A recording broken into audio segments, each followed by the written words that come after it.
घना जंगल जहां सूरज की किरणें भी मुश्किल से पहुंचती थीं। एक आर्षि जिसकी उम्र लगभग 50 वर्ष थी, लंबे बाल और सफेद दाढ़ी के साथ ध्यानस्थ मुद्रा में बैठा था। वह एक दिव्य वचन की साधना कर रहा था।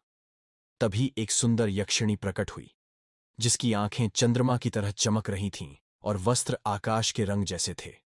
यक्षिणी ने आर्ष से कहा, महर्षि, मैं तुम्हारी तपस्या से प्रभावित हूं, लेकिन मुझे तुम्हारी सहायता चाहिए। ऋषि ने अपनी आंखें खोलीं और शांत स्वर में पूछा, क्या सहायता चाहिए देवी?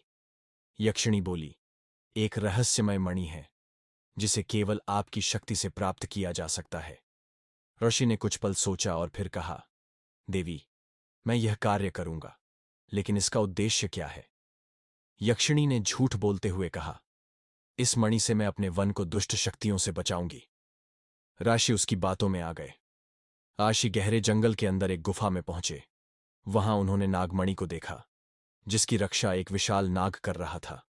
अपनी तपस्या की शक्ति से ऋषि ने नाग को शांत किया और मणि प्राप्त की। ऋषि ने यक्षिणी को मणि सौंपी। यक्षिणी ने हंसते हुए कहा, महर्षि, तुमने मेरी मदद की, लेकिन यह मणि मुझे अमर और सर्वशक्तिमान बनाएगी। अब मैं तुम्हें भी नष्ट कर सकती हूं।